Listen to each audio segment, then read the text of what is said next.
بسم اللہ الرحمن الرحیم الحمد للہ رب العالمین والصلاة والسلام علی سید الانبیاء والمرسلین وعلی آلہ واصحابہ اجمعین وعلی کل من تبعہم ودعا بدعوتہم الی یوم الدین۔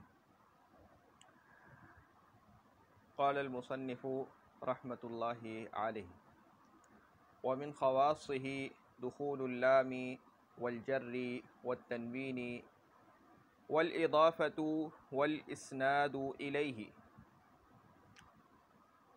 ومن خواصہ، اور اس کے خواص میں سے ہے دخول اللام، لام کا داخل ہونا، والجر، اور جر کا داخل ہونا، والتنوین، اور تنوین کا داخل ہونا، والاضافۃ، اور اضافت کا ہونا، والاسناد الیہ، اور اس کی طرف اسناد کا ہونا۔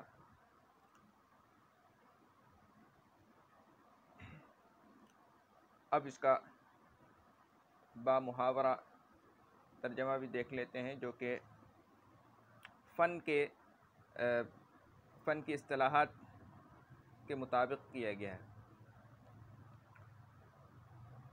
اور اس کے خواص میں سے، یعنی اسم کے، اور اس اسم کے خواص میں سے شروع میں لام تعریف کا داخل ہونا، اور آخر میں جر اور تنوین کا لاحق ہونا، اضافت یعنی مضاف ہونا، اور مسند الیہ ہونا ہے۔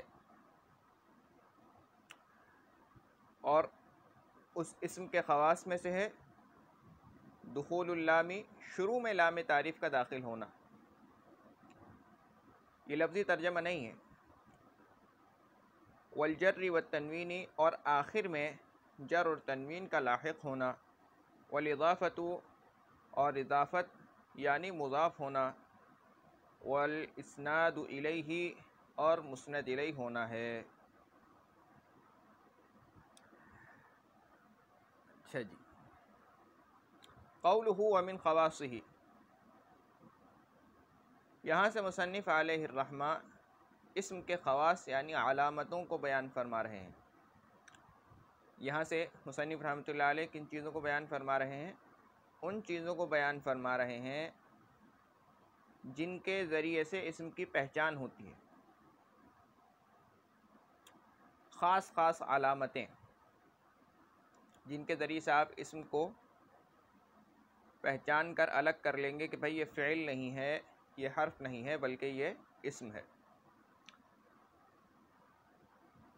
تو یہاں سے مصنف علیہ الرحمہ اسم کے خواص یعنی علامتوں کو بیان فرما رہے ہیں۔ خاصہ، خاصہ کی تعریف عربی میں کی ہے پہلے۔ خاصہ ما یوجد فیہ ولا یوجد فی غیرہ کو کہتے ہیں۔ اس کا مطلب کیا ہے؟ یعنی جو اسی میں پایا جائے، دوسرے میں نہ پایا جائے۔ آپ اس کو آسان لفظوں میں کہہ سکتے ہیں کہ خاص علامت۔ خاصے کی دو قسمیں ہیں، خاصہ شاملہ، خاصہ غیر شاملہ۔ خاصہ شاملہ وہ خاصہ ہے جو شے کے تمام افراد کو شامل ہو، جیسے کاتب بالقوہ ہونا انسان کا خاصہ شاملہ ہے، اس لیے کہ ہر انسان سیکھ کر لکھنے والا بن سکتا ہے۔ خاصہ غیر شاملہ وہ خاصہ ہے جو شے کے تمام افراد کو شامل نہ ہو، جیسے کاتب بالفعل ہونا انسان کا خاصہ غیر شاملہ ہے، اس لیے کہ تمام انسان بالفعل کاتب نہیں ہیں۔ خاصہ تو آپ نے سمجھ لیا کہ خاصہ کہتے ہیں ایسی علامت کو جو اسی چیز میں پائی جائے، دوسری چیز میں نہ پائی جائے۔ خاصے کی دو قسمیں ہیں، یعنی ان علامتوں کی پھر دو قسمیں ہیں کہ وہ علامتیں، یعنی وہ آپ ایک کو لے لیں پہلے کہ وہ علامت، خاصہ واحد ہے نا، تو وہ علامت اس شے کے تمام افراد کو شامل ہوگی، تمام افراد میں پائی جائے گی، یا تمام افراد میں نہیں پائی جائے گی، بلکہ کچھ افراد میں پائی جائے گی اور کچھ افراد میں نہیں پائی جائے گی۔ مثال کے طور پر انسان، افراد کا مطلب ہوتا ہے، یہاں افراد سے مراد اس لفظ کو کن کن چیزوں پر بولا جا سکتا ہے، وہ لفظ کن کن چیزوں پر بولا جا سکتا ہے، وہ تمام اس کے افراد ہیں۔ مثلا انسان، دنیا میں جتنے انسان ہیں ان کو انسان کہا جا سکتا ہے، تو یہ انسان کے افراد ہو گئے، جتنے بھی انسان ہیں وہ انسان کے افراد ہیں نا۔ ایسا نہیں ہے کہ تمام انسان مل کے آپس میں جڑے ہیں اور پھر انسان بنا ہے، ایسا نہیں ہے، بلکہ لفظ انسان ان تمام لوگوں پر بولا جا سکتا ہے، اس کو کہتے ہیں افراد۔ اور جیسے کہ چائے ہوتی ہے، وہ دودھ، پتی اور چینی سے مل کر کے بنتی ہے، ایسا نہیں ہے کہ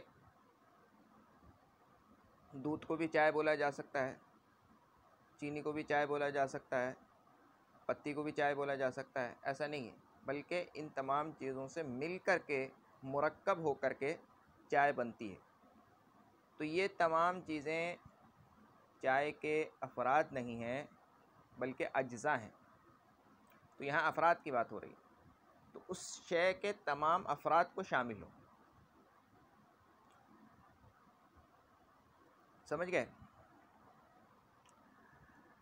تو خاصے کی دو قسمیں بیان کی، خاصہ شاملہ، وہ خاصہ جو شے کے تمام افراد کو شامل ہو، یعنی وہ لفظ جو ہے، یعنی جس لفظ کی یہ علامت بتائی جا رہی ہے، یہ علامت اس لفظ کے تمام افراد کے اندر پائی جاتی ہو، یعنی یہ لفظ جن جن چیزوں پر بولا جا سکتا ہے ان تمام چیزوں میں یہ علامت یہ علامت پائی جاتی ہو، تو ایسے خاصے کو، ایسی خاص علامت کو ہم خاصہ شاملہ کہتے ہیں کہ وہ تمام افراد کو شامل ہے۔ جیسے کاتب بالقوہ ہونا، کاتب بالقوہ ہونا، کاتب معنی لکھنے والا ہونا، اور بالقوہ یعنی لکھنے کی صلاحیت ہونا، بالقوہ کا مطلب لکھنے کی صلاحیت ہونا، اس کے اندر کہ لکھ سکتا ہے۔ تو کاتب بالقوہ ہونا انسان کا خاصہ شاملہ ہے۔ دنیا میں جتنے بھی انسان ہیں ان پر انسان کا لفظ بولا جا سکتا ہے، اور سب کے سب سیکھ کر لکھنے والے بن سکتے ہیں، اگرچہ سب کے سب لکھ نہیں سکتے، سب کے سب تو کاتب بالقوہ نہیں، تمام انسان تو لکھ نہیں سکتے، تمام انسانوں کو لکھنا نہیں آتا، لیکن سیکھ کر وہ لکھنے والے بن سکتے ہیں، ان میں استعداد موجود ہے، صلاحیت موجود ہے، تو بالقوہ کاتب ہیں وہ، بالقوہ کا مطلب ان میں استعداد ہے، صلاحیت ہے۔ خاصہ غیر شاملہ وہ خاصہ ہے جو شے کے تمام افراد کو شامل نہ ہو، جیسے کاتب بالفعل ہونا انسان کا خاصہ غیر شاملہ ہے، اس لیے کہ تمام انسان بالفعل کاتب نہیں ہیں۔ بالفعل کا مطلب ہوتا ہے کہ واقعی میں لکھنے والا ہونا، یہ نہیں کہ اس کے اندر صلاحیت ہے، بلکہ وہ لکھنے والا ہے۔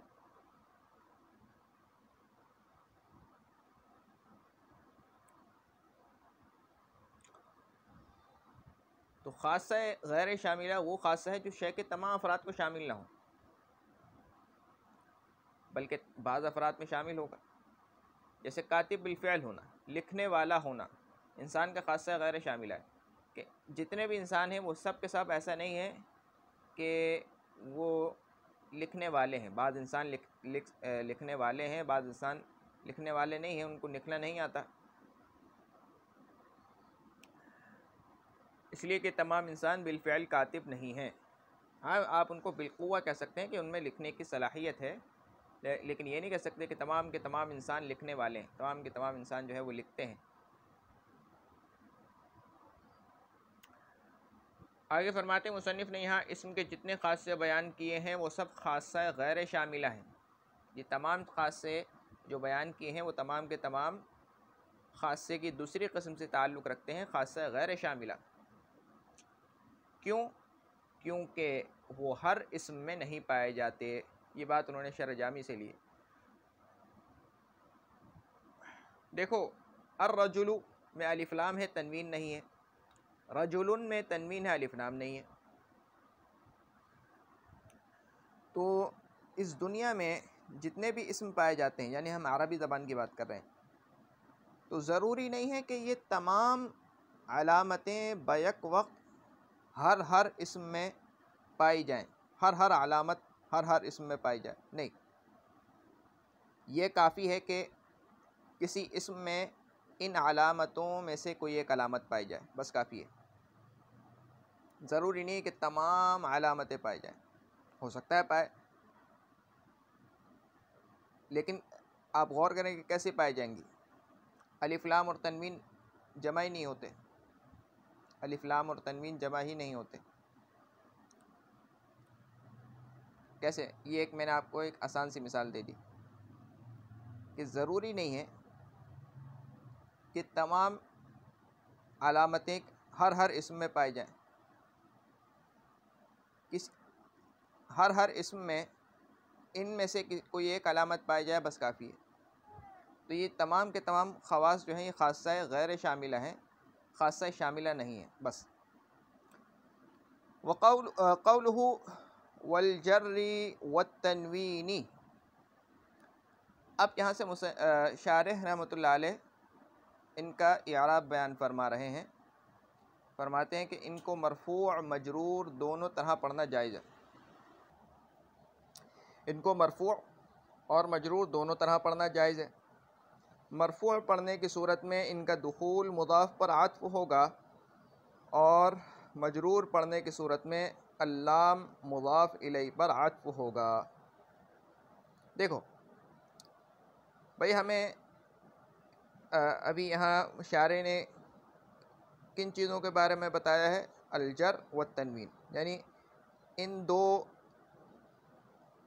اسموں کے اعراب کو بتایا ہے کہ ان کے اوپر جر بھی آ سکتا ہے اور رفع بھی آ سکتا ہے. یعنی یہ حالت جری میں بھی ہو سکتے ہیں اور حالت رفعی میں بھی ہو سکتے ہیں. ان کو مرفوع بھی پڑھا جا سکتا ہے اور مجرور بھی پڑھا جا سکتا ہے. مرفوع کیوں پڑھیں گے؟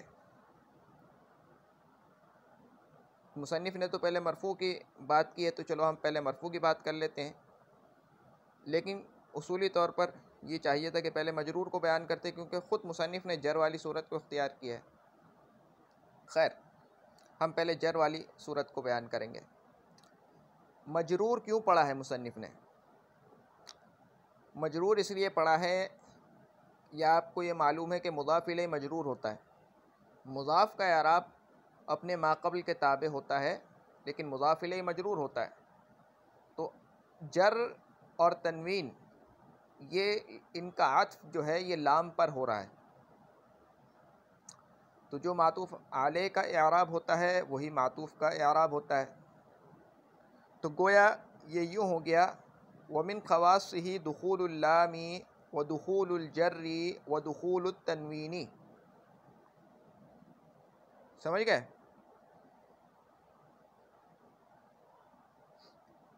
مضاف الیہ تو لام تھا، لیکن جر اور تنوین آ کر بھی اس کے ساتھ چپک گئے، اس کے ساتھ ایک رابطہ قائم کر لیا، ایک کنیکشن قائم کر لیا. تو مضاف کا اثر ان تک بھی پہنچ گیا، اس کا عمل ان تک بھی پہنچ گیا.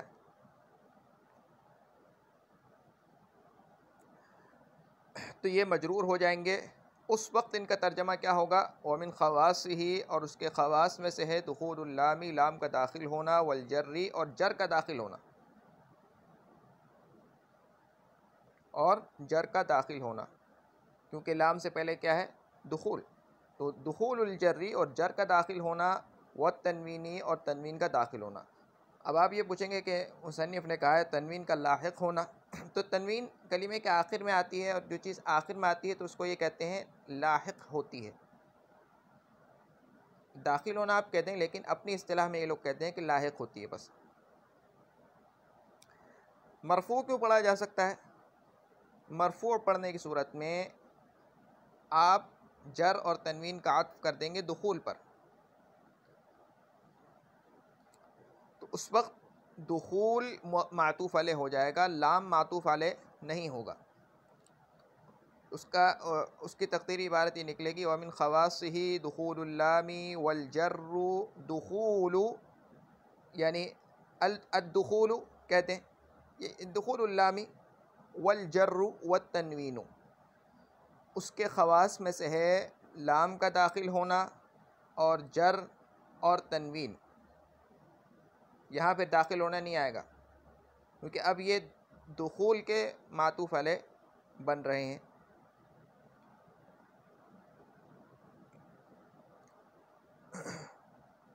آپ یوں بھی کہہ سکتے ہیں کہ اس کے خواص میں سے ہے جر، اس کے خواص میں سے ہے تنوین، اس کے خواص میں سے اضافت، اس کے خواص میں سے ہے لام کا داخل ہونا، کیونکہ اب یہ خبر بن رہے ہیں اور یہ مبتدا بن رہے ہیں.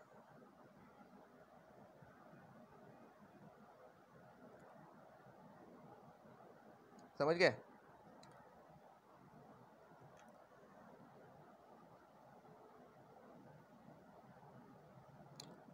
قولہ والجر والتنوین، ان کو مرفوع اور مجرور دونوں طرح پڑھنا جائز ہے. مرفوع پڑھنے کی صورت میں ان کا دخول مضاف پر عطف ہوگا اور مجرور پڑھنے کی صورت میں اللام مضاف الیہ پر عطف ہوگا. آگے فرماتے ہیں مصنف نے یہاں اسم کے صرف 5 خاصے بیان کیے ہیں. مصنف نے یہاں اسم کے صرف 5 خاصے بیان کیے ہیں. شروع کلمے میں لام تعریف کا داخل ہونا، جیسے الرجل. لام تعریف اس لام کو کہتے ہیں جو اسم نکرہ پر داخل ہو کر اس کو معرفہ بنا دے. لام تعریف اس لام کو کہتے ہیں جو اسم نکرہ پر داخل ہو کر اس کو معرفہ بنا دے. اور حرف تعریف کے سلسلے میں نحویوں کا اختلاف ہے. یہ جو ال ہم پڑھتے ہیں، ال تعریف کا جو ہے، اس میں الف بھی ہے اور لام بھی ہے. تو حرف تعریف ان میں سے کون سا ہے؟ آیا الف ہے؟ نہ، آیا حمزہ ہے؟ کیونکہ جب الف پر کوئی بھی حرکت آ جائے گی تو وہ حمزہ ہو جائے گا. آیا وہ حمزہ ہے یا وہ لام ہے یا یہ دونوں ہیں؟ امام سیبوی رحمۃ اللہ علیہ کا مذہب یہ ہے کہ صرف لام حرف تعریف ہے. ابتدا بالسکون کے دشوار ہونے کی وجہ سے شروع میں حمزہ وصل زیادہ کر دیا گیا ہے. یہ جو یہ جو ال والا حمزہ ہے، اللام میں، الرجل میں جو حمزہ شروع میں آ رہا ہے یہ حمزہ وصل ہے. تو کیونکہ ساکن حرف سے ابتدا دشوار ہے، ساکن حرف سے ابتدا دشوار ہے، اس دشواری کو دور کرنے کے لیے ہم ابتدا میں حمزہ وصل کو لے کر آئے ہیں مجبوراً، ورنہ اصل میں حرف تعریف لام ہے، ایسا ماننا ہے امام سیبوی کا. امام خلیل ابن احمد الفراہیدی، امام خلیل رحمۃ اللہ علیہ جو کہ استاد ہیں امام سیبوی کے، ان کا مذہب یہ ہے کہ الف اور لام دونوں حرف تعریف ہیں. ان کا مذہب کیا ہے کہ الف اور لام دونوں حرف تعریف ہیں. امام مبرد یا مبرد دونوں طرح پڑھ سکتے ہیں کا مذہب یہ ہے کہ صرف حمزہ مفتوحہ حرف تعریف ہے، اس کے اور حمزہ استفہام کے درمیان فرق کرنے کے لیے آخر میں لام زیادہ کر دیا گیا ہے. مصنف نے اللام کہہ کر سیبوی کے مذہب کو اختیار فرمایا ہے. امام مبرد یا مبرد کا مذہب یہ ہے کہ یہ جو ال میں حمزہ ہے یہ حرف تعریف ہے اصل میں، لیکن اس حمزہ کو حمزہ استفہام سے الگ کرنے کے لیے اس کے بعد ہم لام لے کر آ گئے ہیں. سمجھ گئے؟ مصنف رحمۃ اللہ علیہ نے، علامہ ابن حاجب رحمۃ اللہ علیہ نے اللام کہا ہے اپنی کتاب میں، یہ کہہ کر یہ اشارہ کر دیا کہ ان کا مذہب، یعنی انہوں نے سیبوی کی رائے ان کے نزدیک ٹھیک ہے، اس کو ترجیح دی ہے. تو مصنف اللام کہہ کر سیبوی کے مذہب کو اختیار فرمایا ہے. نوٹ: کلمے کے شروع میں الف لام کا ہونا اسم کا خاصہ ہے. ٹھیک ہے بھائی، خواہ وہ لام تعریف ہو یا لام زائد، ایسا نہیں کہ صرف لام تعریف کا داخل ہونا اسم کی علامت ہو.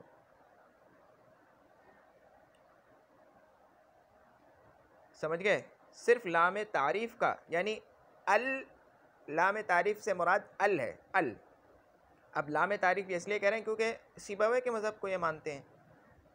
تو ال تعریف والا جو کہ نکرہ کو معرفہ بنا دے، صرف یہ والا ال جو ہے یہ اسم کی علامت نہیں ہے، بلکہ اسم کے شروع میں ال کا آنا یہ اسم کی علامت ہے، خواہ وہ تعریف کا ہو یا لام زائد ہو یا زائد ہو. تو کلمے کے شروع میں الف لام کا ہونا اسم کا خاصہ ہے، خواہ وہ الف لام تعریف ہو، خواہ وہ لام تعریف ہو یا لام زائد. ایسا نہیں ہے کہ صرف لام تعریف کا داخل ہونا اسم کی علامت ہو. النحو الوافی بہت اچھی کتاب ہے نحو کی، اس سے لیا ہے انہوں نے. آگے کہتے ہیں کہ آخر میں جر کا لاحق ہونا، یہ دوسری علامت ہے. پہلی علامت کو تو ہم نے تفصیل سے سمجھ لیا، ال کا ہونا، اور اس میں کیا علماء کے اختلاف تھے، مصنف نے اس میں کس کی رائے کو ترجیح دی ہے. آخر میں جر کا لاحق ہونا یا تو حرف جر کی وجہ سے، بھائی جر حالت جری میں اگر کوئی اسم جائے گا تو یا تو وہ جر کی وجہ سے جائے گا، اس سے پہلے عامل جار ہوگا، تو یا تو حرف جر کی وجہ سے، جیسے مررت بزیدن، میں زید با حرف جر کی وجہ سے مجرور ہے، یا اضافت کی وجہ سے، جیسے غلام رجل مضاف الیہ مجرور ہوتا ہے، میں رجل اضافت کی وجہ سے مجرور ہے، یا کسی مجرور سے تابع واقع ہونے کی وجہ سے، جیسے مررت برجل عالم، میں عالم رجل مجرور سے تابع واقع ہونے کی وجہ سے مجرور ہے.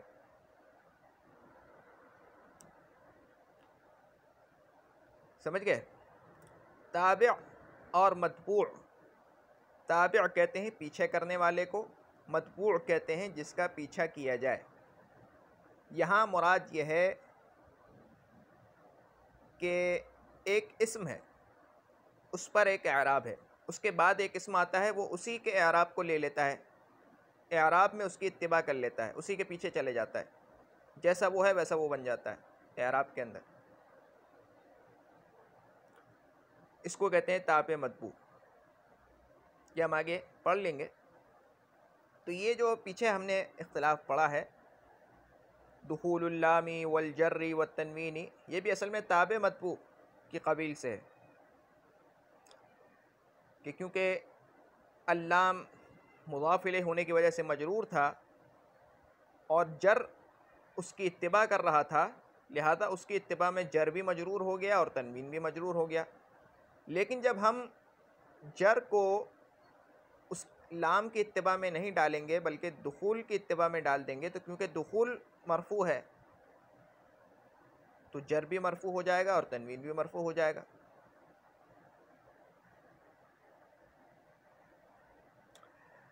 آخر میں جر کا لاحق ہونا یا تو حرف جر کی وجہ سے، جیسے مررت بزیدن میں زید با حرف جر کی وجہ سے مجرور ہے، یا اضافت کی وجہ سے، جیسے غلام رجل میں رجل اضافت کی وجہ سے مجرور ہے، یا کسی مجرور سے تابع واقع ہونے کی وجہ سے، جیسے مررت برجل عالم میں رجل مجرور سے تابع واقع ہونے کی وجہ سے مجرور ہے. شرح ابن عقیل.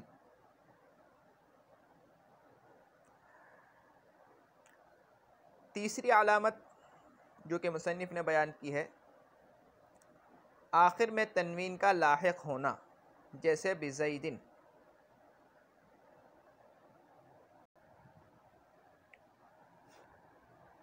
آخر میں تنوین کا لاحق ہونا جیسے بزیدن. تنوین کی تعریف اب کر رہے ہیں. تنوین کی تعریف آپ نے پڑھی ہوگی، دو زبر دو زیر دو پیش کو تنوین کہتے ہیں. اصل میں دو زبر دو زیر دو پیش یہ تنوین کی علامت ہیں. دو زبر اس بات کو بتا رہے ہوتے ہیں کہ یہاں پر تنوین ہے، دو زیر اس بات کو بتا رہے ہوتے ہیں کہ یہاں پر تنوین ہے، اور دو پیش اس بات کو بتا رہے ہوتے ہیں کہ یہاں پر تنوین ہے. اور ان دو زبر دو زیر دو پیش میں سے جو دوسرا والا زبر زیر پیش ہے وہ تنوین کی علامت ہوتا ہے، ورنہ جو پہلے والا ہے وہ کلمے کا اعراب ہوتا ہے. سمجھ گئے؟ تو تنوین کی اصل تعریف ہے کیا؟ یا یوں سمجھ لو کہ نحویوں کے نزدیک تنوین کسے کہتے ہیں؟ بس آپ یوں کہہ لو کہ بس تنوین کی تعریف کیا ہے.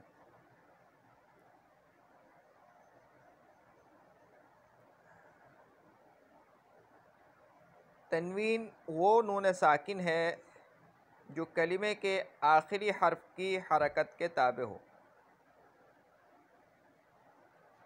تنوین وہ نون ساکن ہے جو کلمے کے آخری حرف کی حرکت کے تابع ہو اور فعل کی تاکید کے لیے نہ ہو.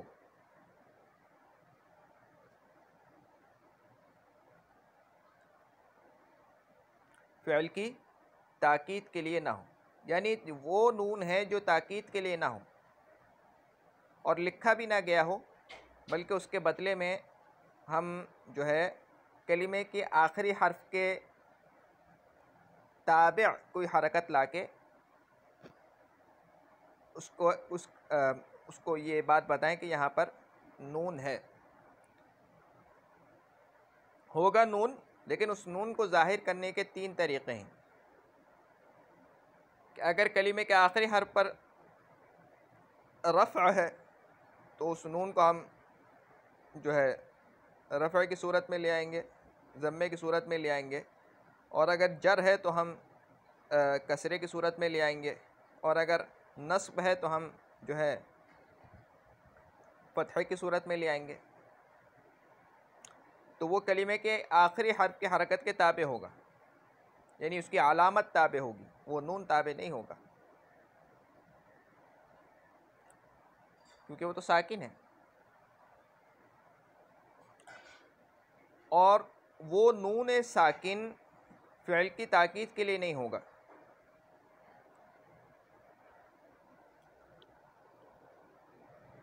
دیکھو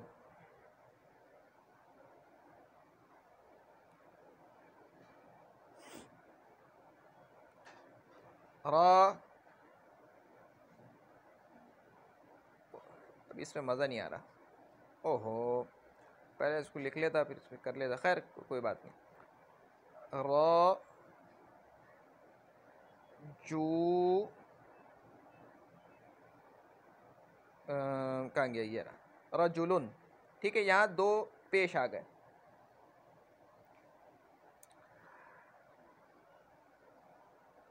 ہذا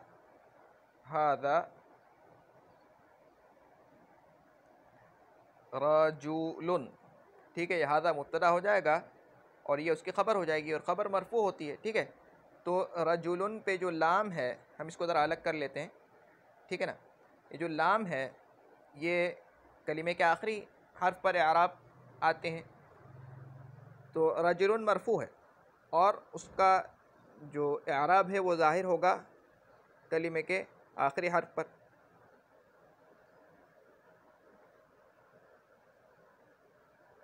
ٹھیک ہے نا، تو اس لحاظ سے لام پر کیا آنا چاہیے؟ ضمہ آنا چاہیے. ٹھیک ہے، لیکن کیونکہ یہ اسم ہے اور اسم کی علامتوں میں سے ایک علامت ہے تنوین کا آنا، اور تنوین کہتے ہیں نون ساکن کو، نون ساکن کو. ٹھیک ہے، رجلن، اور یہ نون ساکن تاکید کے لیے نہیں ہوگا. جیسے ہم کہتے ہیں لا یفعلن، لا یفعلن، یہاں پر جو نون ہے یہ تاکید کے لیے ہے. یہاں پر جو نون ہے یہ تاکید کے لیے ہے. یہ والا نون، یہ یوں کہہ لو لا یفعلن، لا یفعلن. ٹھیک ہے، لا یفعلن، تاکہ آپ کو اور آسانی سمجھ میں آ جائے. لا یفعلن، یہ والا نون تاکید کے لیے ہے. یہ لا یفعلن کا مطلب ہے وہ ضرور بھی ضرور کرے گا، وہ ضرور کرے گا، یہ تاکید پیدا کر رہا ہے.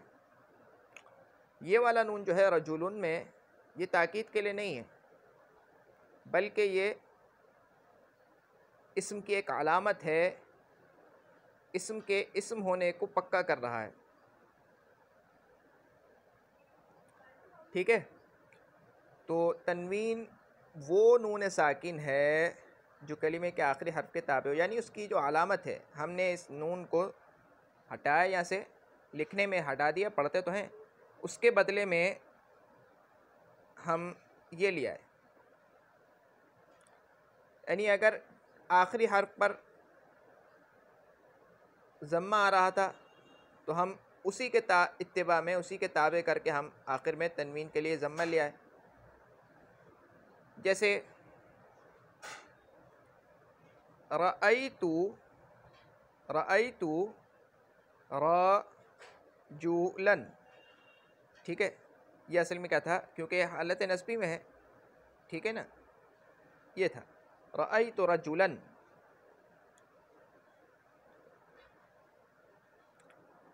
ہم نے نون کو لکھنے میں ہٹایا اور اس کی جگہ پر ہم اسی کے تابع کر کے، کیونکہ اس کے آخر میں فتحہ آ رہا تھا، لہٰذا ہم اسی کی اعراب کی اتباع میں ہم یہاں نون کو ظاہر کرنے کے لیے، یعنی یہ بتانے کے لیے کہ یہاں پر تنوین کا نون ہے، ہم آخر میں کیونکہ زبر آ رہا تھا تو ہم زبر لیا ہے. آخری حرف کی اتباع میں ہم حرکت لے کر آئیں گے، وہ حرکت جو کہ تنوین کو ظاہر کرے گی وہ اس کلمے کے آخری حرف کی تابع ہوگی، اس کلمے کے آخری حرف پر جو حرکت ہوگی وہی حرکت ہم لے کر آئیں گے. اور کیونکہ قاعدہ ہے کہ جب ہم جو ہے حالت نصبی میں تنوین لے کر آتے ہیں تو پھر الف بھی لکھتے ہیں، یہ قاعدہ ہے املا کا، ٹھیک ہے. مررت برجل، مررت برجل، یہ با حرف جر ہے، ٹھیک ہے، یہ با حرف جر ہے اور یہ اس کو جر دے رہا ہے، تو یہ تھا اصل میں مجرور، اس کے آخر میں تنوین ہے، تو ہم لفظوں میں تو رہنے دیں گے لیکن لکھنے میں اس تنوین کو ہٹائیں گے اور اس کے بدلے میں کلمے کے آخری حرف کی تابع حرکت لے آئیں گے، یعنی کیونکہ یہاں پر کسرہ ہے تو ہم یہاں پر تنوین کو ظاہر کرنے کے لیے ایک اور کسرہ لے آئیں گے، نہیں آ رہی، خیر یہ آ گیا، ٹھیک ہے، جو یہ بتائے گی کہ یہاں پر تنوین ہے، نون ساکن ہے، جو کہ تاکید کے لیے نہیں ہے بلکہ اسم کو اسمیت کے باب میں پکا کرنے کے لیے، یہ بتانے کے لیے یہ پکا اسم ہے، یہ بتانے کے لیے یہاں پر ہے. تنوین وہ نون ساکن ہے جو کلمے کے آخری حرف کی حرکت کے تابع ہو، یہ اس علامت کا بیان ہے، اور فعل کی تاکید کے لیے نہ ہو، یہ اس نفس تنوین کا بیان ہے. جیسے رجل تنوین کی 5 قسمیں ہیں: تنوین تمکن، تنوین تنکیر، تنوین عوض، تنوین مقابلہ، تنوین ترنم. تنوین کی 5 قسمیں ہیں، ایک ہی تنوین نہیں ہوتی بلکہ تنوین 5 طرح کی ہوتی ہے. پہلی ہے تنوین تمکن، وہ تنوین ہے جو اسم کے متمکن ہونے پر دلالت کرے، یعنی یہ بتانے کے لیے آئے کہ یہ اسم نہ تو فعل سے متاثر ہے نہ ہی حرف سے متاثر ہے. اسم جبکہ فعل کی طرف کچھ مائل ہو جاتا ہے، فعل سے متاثر ہو جاتا ہے، فعل کا کچھ اثر لینے لگتا ہے تو وہ غیر منصرف بن جاتا ہے.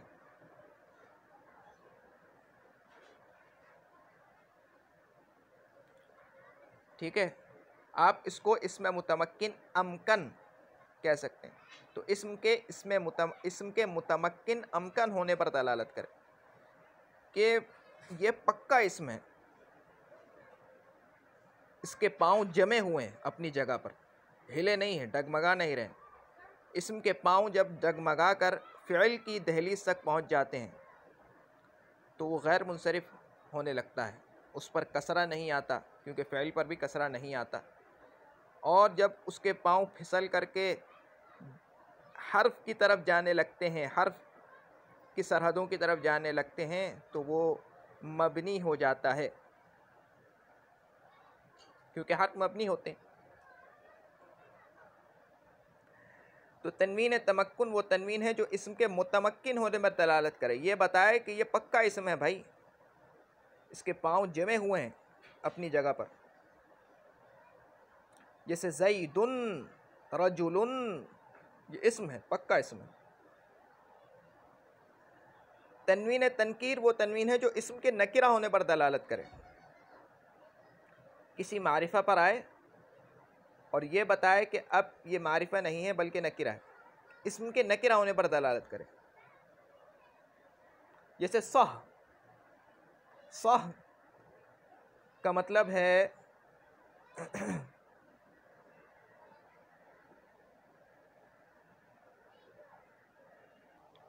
اب میں آپ کو اس کو ذرا سمجھاتا ہوں مثال سے، کیونکہ یہ اکثر آتی نہیں ہے، کچھ گنے چنے اسم ہیں ان کے ساتھ ہے یہ. تو تنوین تنکیر وہ تنوین ہوتی ہے جو کہ اسم کے نکرہ ہونے کو بتاتی ہے، معرفہ پر آتی ہے اس کو نکرہ بنا دیتی ہے. جیسے صح، صح کا مطلب تھا خاموش ہو جاؤ.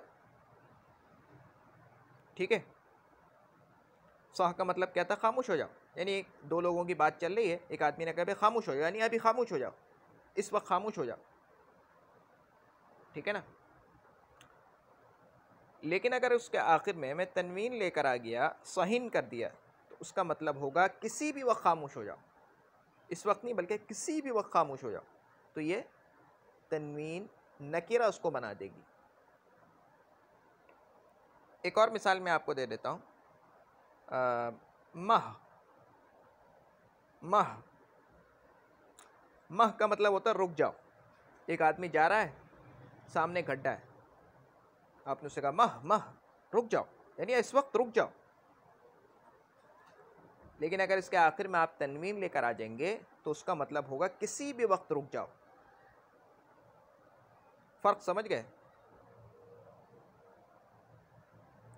تو تنوین تنکیر وہ تنوین ہے جو اسم کے نکرہ ہونے پر دلالت کرے. جیسے صحن، یہ تنوین صرف اسماء افعال اور اسماء اصوات پر آتی ہے. صح یہ اسم فعل ہے، صح کا معنی خاموش ہو جاؤ، اور مہ کا معنی ہے رک جاؤ، اور یہ اسماء اصوات پر بھی آتی ہے. تنوین عوض، اگلا ہے تنوین عوض. وہ تنوین ہے جو مضاف الیہ کو حذف کرنے کے بعد مضاف پر مضاف الیہ کے بدلے میں لائی جائے. جیسے یومئذ، اس کی اصل یومئذ کان کذا ہے. اذ کان کذا کو ہم نے حذف کر دیا نا، کان کذا کو ہم نے حذف کر دیا، کان کذا کو حذف کر دیا، اور اس کے بدلے میں ہم اذ کے آخر میں تنوین لے کر آ گئے تو بن گیا یومئذ. یومئذ میں جو اذ کے آخر میں تنوین ہے یہ اس بات کو بتا رہی ہے کہ اذ کے بعد بھی کچھ تھا جو کہ محذوف ہو گیا ہے. ٹھیک ہے، اصل میں کیا تھا؟ یومئذ کان کذا، یومئذ کان کذا.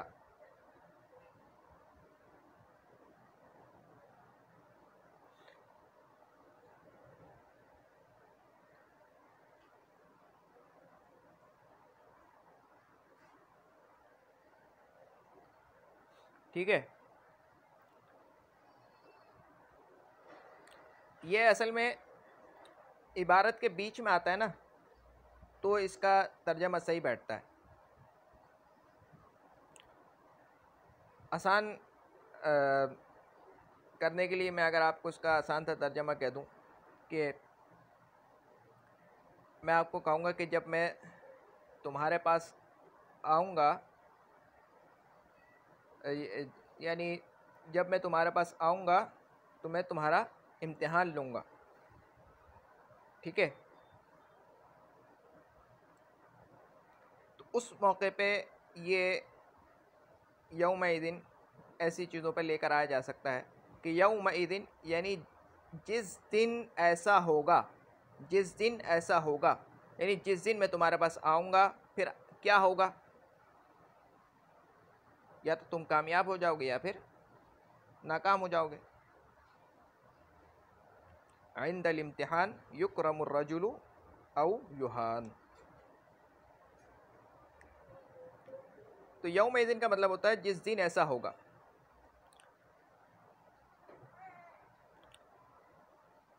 اصل میں تھا یوم کانا کذا، کانا کذا کو حذف کر دیا، کانا کذا کو حذف کر دیا اور اس کے عوض میں ہم اذ کے آخر میں تنوین لے کر آ گئے، یہ بتانے کے لیے کہ یہاں اذ کے آگے بھی کچھ تھا جو کہ محذوف ہو چکا ہے. ایک اور مثال میں دیتا ہوں. کلن بعضن، یہ کلن بعضن جہاں پہ آتا ہے نا وہاں پر ان کا مضاف محذوف ہوتا ہے.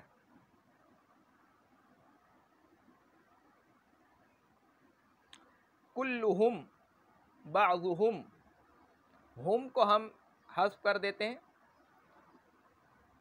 اور اس کے بعد اس کے بدلے میں ہم مضاف پر تنوین بڑھا دیتے ہیں عوض کی. عوض کا مطلب ہوتا ہے بدلے میں، تو اس کو حذف کر کے اس کے بدلے میں ہم مضاف کے آخر میں تنوین بڑھا دیتے ہیں، تو یہ تنوین عوض کہلاتی ہے. تو تنوین عوض وہ تنوین ہے جو مضاف الیہ کو حذف کرنے کے بعد مضاف پر مضاف الیہ کے بدلے میں لائی جائے. جیسے یوم اذن، اصل میں کیا تھا یوم اذ کانا کذا، یوم اذ، یہاں تک تو معاملہ ٹھیک ہے. ٹھیک ہے، آگے کی عبارت کو جو کہ اس کا مضاف الیہ بن رہا تھا ہم نے حذف کر دیا اور اس کے بدلے میں ہم جو ہے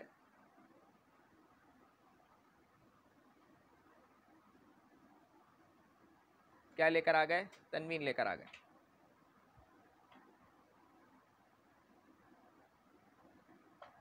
بس یوں سمجھ لو کہ وہ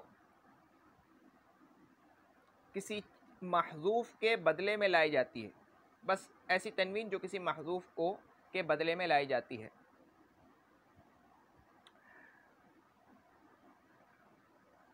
سمجھ گئے؟ کسی حرف کو آپ نے حذف کیا، اس کے بدلے میں آپ تنوین لے کر آ گئے بس.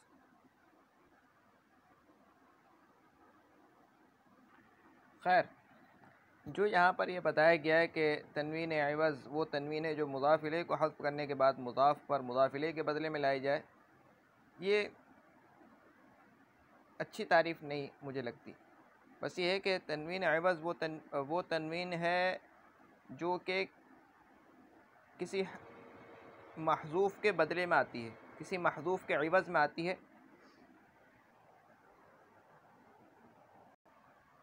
تو تنوین عوض وہ تنوین ہے جو کسی محذوف کے عوض میں لائی جاتی ہے. کوئی چیز حذف کر دی، اس کے عوض میں تنوین لے کر آ گئے. یہ جو میں نے کہا کہ یوم اذ کانا کذا میں اذ یہ مضاف ہے، اس کو مضاف الیہ ٹھیک نہیں ہے. یوم تو مضاف ہے اور اذ جو ہے وہ مضاف الیہ ہے، ٹھیک ہے نا، لیکن وہ آگے مضاف نہیں بن رہا ہے.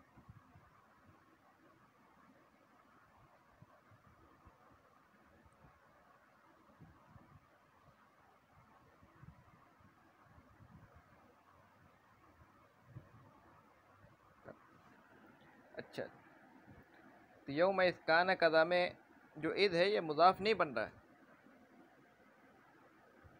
ٹھیک ہے.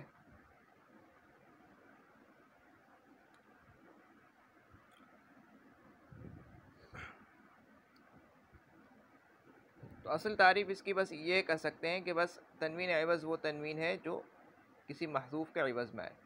تنوین وہ تنوین ہے جو مضاف الیہ کا حذف کرنے کے بعد مضاف پر مضاف الیہ کے بدلے میں لایا. جیسے یوم اذن کی اصل یوم اذ کانا کذا ہے، کانا کذا کو حذف کر دیا اور اس کے عوض میں ہم اذ کے آخر میں جو ہے تنوین لے کر آ گئے. جب تنوین جو ہے وہ نون ساکن ہے اور اذ بھی ساکن ہے، دو ساکن جمع ہو گئے تو اجتماع ساکنین ٹھیک نہیں ہے.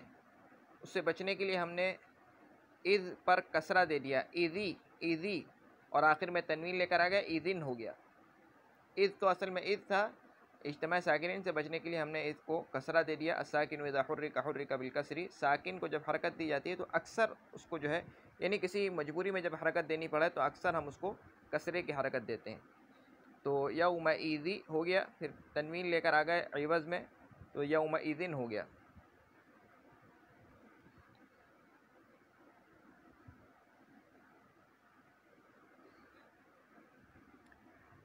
یا حرف کو حذف کرنے کے بعد حرف کے بدلے میں لایا جائے، جیسے جوارن دواعن، یہ اصل میں جواریو اور دواعیو تھے.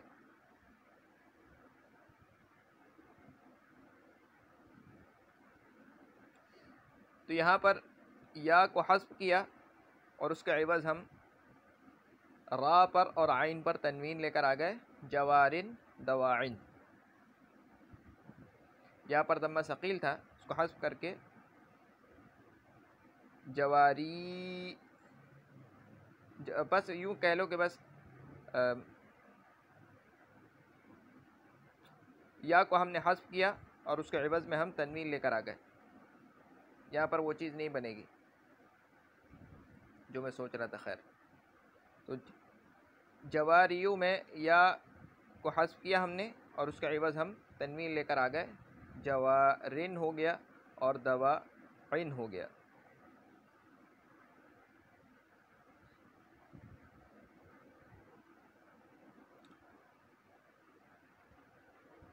اسی طریقے سے کلن ہوتا ہے، بعضن ہوتا ہے، کلن بعضن، اصل میں تھا کلہم بعضہم.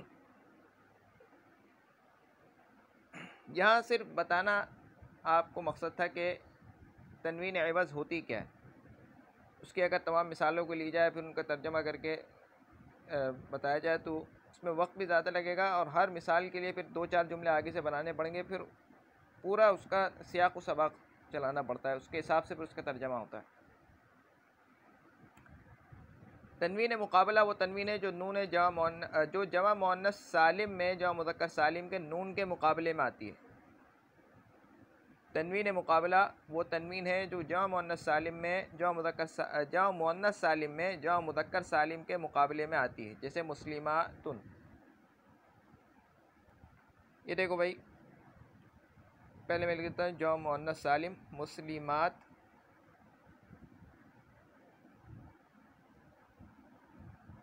ٹھیک ہے، اس پر ابھی تنوین نہیں پڑتا، مسلمات. اور یہاں میں لکھتا ہوں مسلمون، ٹھیک ہے.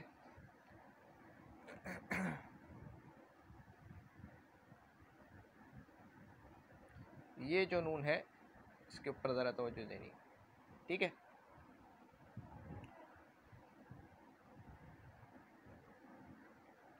اس نون کے عوض میں ہم یہاں مسلمات، مسلماتو، مسلماتی، مسلماتی، مسلماتو اس طرح پڑھ سکتے تھے، مسلماتو، مسلماتی، ٹھیک ہے نا.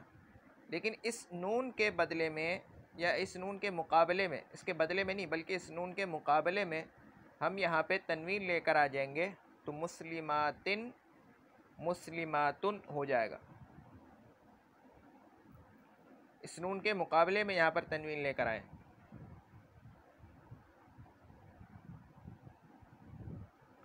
ٹھیک ہے.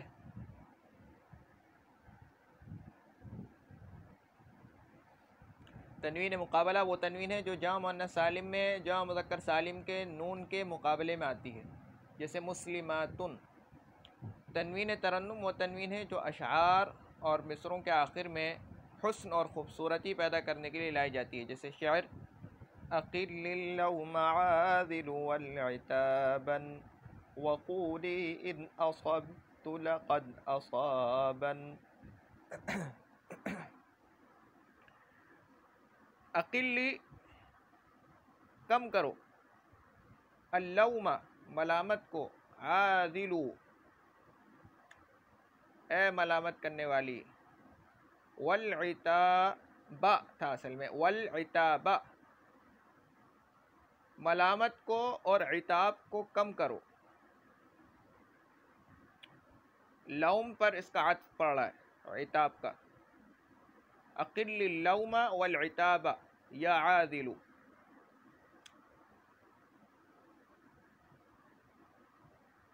اس کے آخر میں تنوین ترنم لے کر آ گئے ترنم کے لیے، حسن پیدا کرنے کے لیے، نغمہ سازی پیدا کرنے کے لیے. چلو یہاں تو سمجھ میں آتا ہے کہ اسم ہے. وَقُولِي إِنْ أَصَبْتُ لَقَدْ أَصَابًا، یہاں پہ اصابہ فعل ہے اور فعل کے آخر میں تنوین نہیں آتی، لیکن پھر بھی ہم اس تنوین لے کر آ گئے ہیں کیونکہ یہ تنوین جو ہے یہ تنوین ترنم ہے، صرف خوبصورتی پیدا کرنے کے لیے لائی گئی. أقل اللوم عاذل والعتابا وقولي إن أصبت لقد أصابا. اے ملامت کرنے والی عورت، ملامت اور عتاب کو کم کر اور تو کہہ اگر میں صحیح کام کروں کہ اس نے صحیح کیا. اس شعر میں العتاباً اسم اور اصاباً فعل کے آخر میں تنوین ترنم ہے. ان میں سے یعنی ان 5 قسموں میں سے پہلی 4 تنوین تمکن، تنوین تنکیر، تنوین عوض اور تنوین مقابلہ اسم کا خاصہ ہے. تنوین ترنم اسم کا خاصہ نہیں ہے، جیسے کہ آپ نے دیکھ لیا فعل پہ بھی آتی ہے، اس لیے کہ وہ فعل اسم، فعل اور حرف تینوں پر آتی ہے.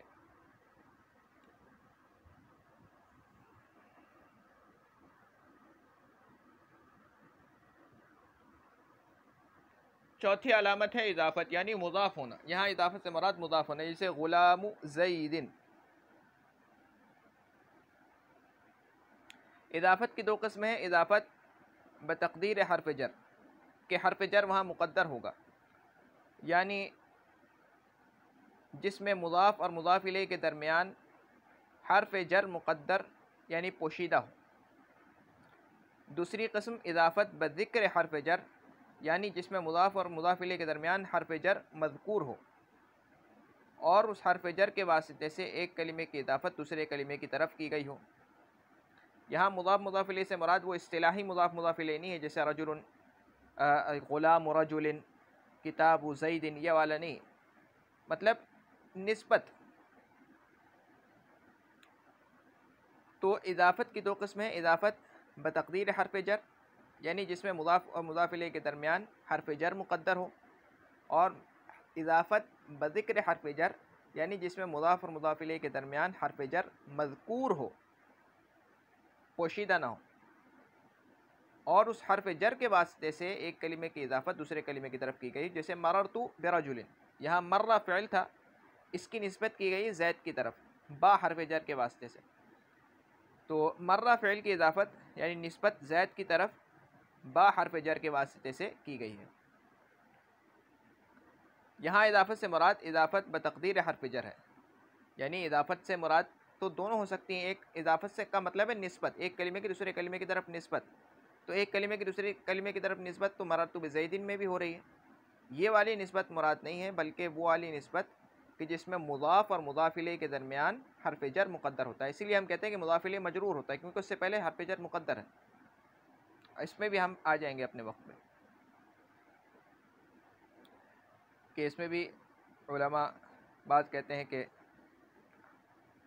خیر وہ اختلاف ہے، وہ آگے ہم پڑھ لیں گے. یہاں اضافت سے مراد اضافت بتقدیر حرف جر ہے، اس لیے کہ اضافت بذکر حرف جر اسم کے ساتھ خاص نہیں بلکہ اس میں فعل بھی مضاف ہو سکتا ہے. یہاں پہ آپ نے دیکھا کہ مرہ زید کی طرف مضاف ہو رہا ہے، یعنی اس کی نسبت کی جا رہی ہے با حرف جر کے واسطے سے. تو یہاں پہ تو ہم اسم کی علامتیں پڑھ رہے ہیں. تو وہ والی اضافت مراد ہے جس میں مضاف اور مضاف الیہ کے درمیان حرف جر مقدر ہوتا ہے، مذکور نہیں ہوتا. مذکور ہوگا تو وہ والی اضافت مراد نہیں ہے. تو اضافت کی 2 قسمیں، اضافت بتقدیر حرف جر یعنی جس میں مضاف اور مضاف الیہ کے درمیان حرف جر مقدر یعنی پوشیدہ ہو. دوسری اضافت بذکر حرف جر یعنی جس میں مضاف اور مضاف الیہ کے درمیان حرف جر مذکور ہو اور اس حرف جر کے واسطے سے ایک کلمے کی اضافت دوسرے کلمے کی طرف کی گئی. جیسے مررت بزیدن میں مرہ فعل کی نسبت اضافت زید کی طرف با حرف جر کے واسطے سے کی گئی ہے.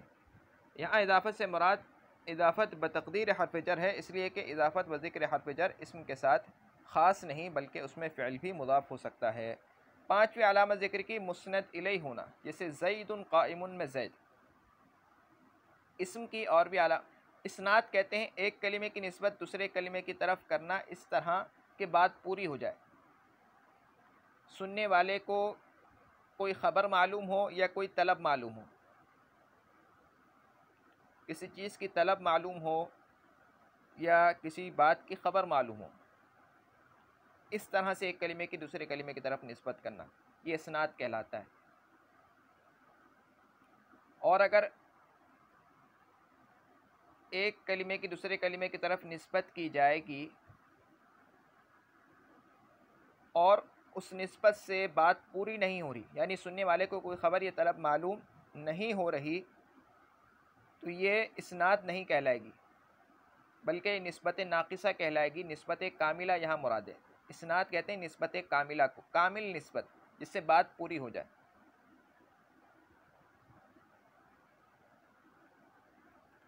ٹھیک ہے، تو پھر اسناد میں ایک مسند ہوتا ہے جس کی اسناد ہوتی ہے، یعنی جس کی نسبت کی جاتی ہے، اور ایک ہوتا ہے مسند الیہ جس کی طرف اسناد کی جاتی ہے۔ زید مسند الیہ ہے، اس کی طرف اسناد کی جا رہی ہے، اس کی طرف نسبت کی جا رہی ہے قائم کھڑے ہونے کی، اس طرح سے نسبت کی جا رہی ہے کہ بات پوری ہو رہی ہے۔